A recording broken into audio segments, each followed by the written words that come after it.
Isang araw sa Los Angeles ay pinakitang nakikipaglaban ng mga pulis sa 4 na holdupper ng bangko. Nagbabantay sa mga hostage yung dalawa habang nasa labas naman yung dalawa at nakikipagbarilan sa mga pulis.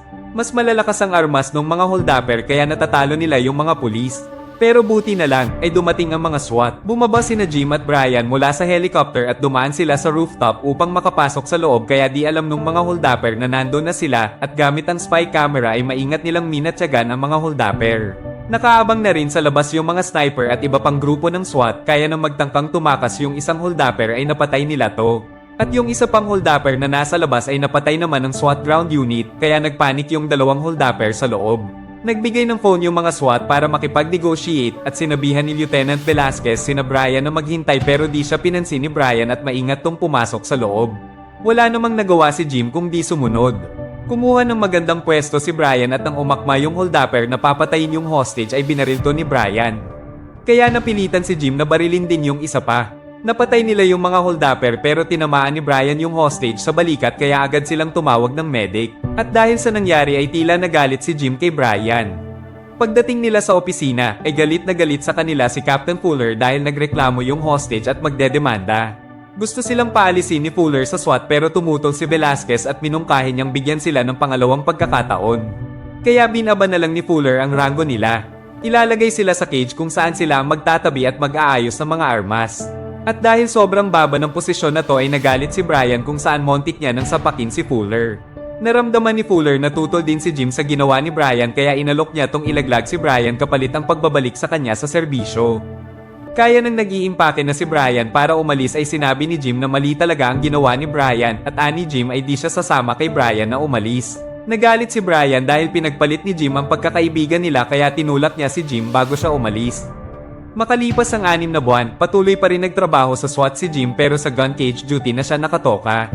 Isang araw, dumating doon si Sergeant Hondo upang ipalinis ang customized na armas nito kay Jim. Napansin naman ni Jim na kakaiba ang rifle na to, indikasyon na mahusay si Jim pagdating sa mga armas. Matapos ay nakipag-usap si Hondo kay Velasquez tungkol sa di umano'y mga balita tungkol sa LAPD na bumababa na daw ang kalidad nito.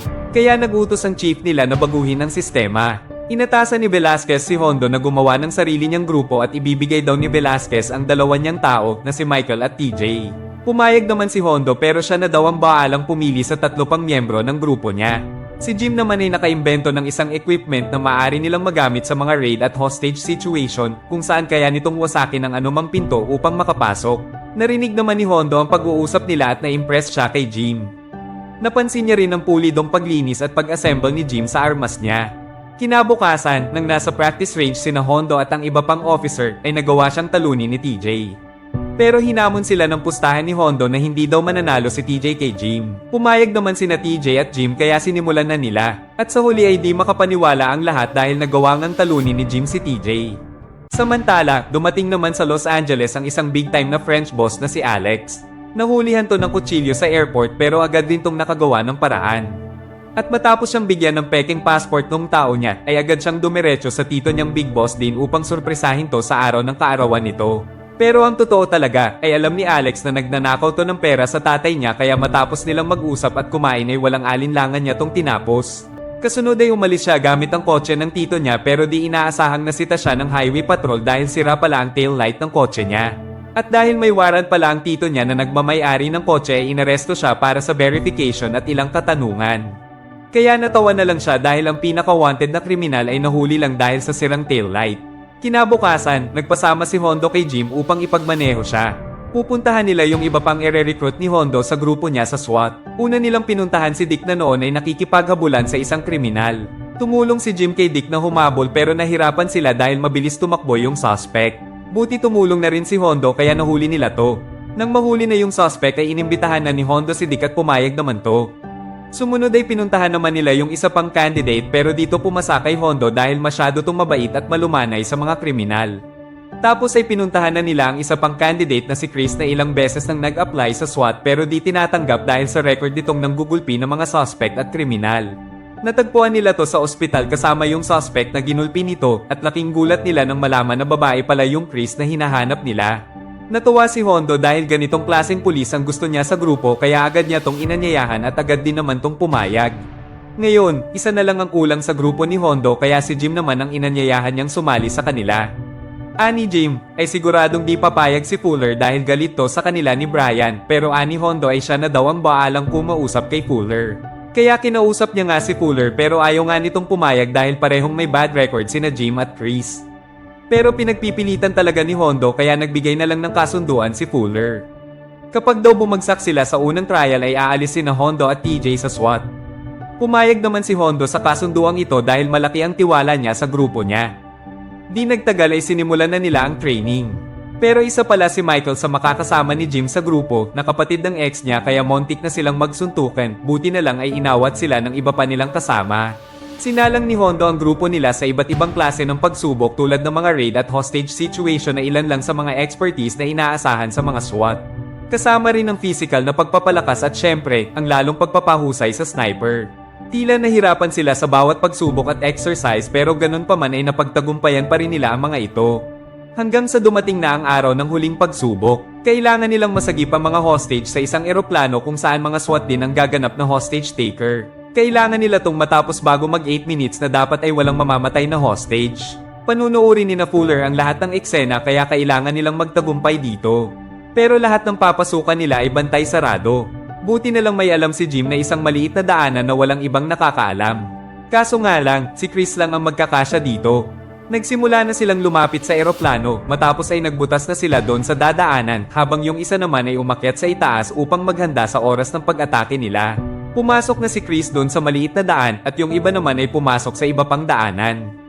Pero agad nilang napansin ang mga trap sa bawat dadaanan nila kaya sabay-sabay nila tong dini-activate. Matapos ay sabay-sabay silang umatake sa mga hostage taker at matagumpay nilang natapos ang mga ito nang walang hostage na nadamay, kaso tinamaan si TJ at patay na sana siya kung totoo yun. Na-break nila ang bagong pinakamabilis na record at dahil dito ay nainis si Fuller at agad umalis. Kinagabihan, nagdiwang sila sa bar ng tatay ni Dick. Sama-sama silang kumain, uminom at nagsaya. Matapos ay umuwi na silang lahat bukod kay Jim at Chris kung saan pumunta sila sa paboritong bar ni Jim. Pero nandun din pala si Brian dahil doon sila dati palagi tumatambay ni Jim. Ininsulto niya si Jim dahil masama pa rin ang loob niya dahil pakiramdam niya ay pinagpalit ni Jim ang pagkakaibigan nila sa trabaho. Kaya bago umalis ay binasag niya yung picture nila ni Brian na nakadikit sa dingding. Bago naman umalis si na Jim ay inimbitahan siya ni Chris sa birthday party ng anak niya. Habang kumuha naman ng magaling na abogado si Alex pero wala rin tong magawa para mailabas siya kaya tuluyan siyang nailipat sa totoong kulungan. Kinabukasan, in-enjoy ng lahat ang araw nila. Nag-golf sina Hondo at Velasquez, nakipag-date si TJ, pinasyal ni Dick ang mga anak niya, nag-relax si Michael sa bahay kasama ang asawa niya at sumama naman si Jim sa birthday party ng anak ni Chris kung saan nakipaglaro siya dito sa mga bata. Kaso, bigla na lang natigil ang masasayang sandali nila. Tinawagan silang lahat dahil mayroong nagaganap na hostage taking kung saan naghuhurumentado yung hostage taker sa loob at nagpapaputok ng shotgun. May mga trap na bomba din daw ang bawat pinto at bintana. Kaya ginamit ni Jim yung naimbento niyang equipment upang sirain na lang yung dingding at matagumpay nga nitong nawasak yung dingding kaya mabilis nilang nahuli yung hostage taker. Habang sa estasyon naman ay natuklasan nung sheriff ang totoong identity ni Alex at agad tong pinadala kay Velasquez upang ipa-escort kina Hondo si Alex. Pero habang binabiyahe si Alex ay sinundan sila ng mga pekeng pulis.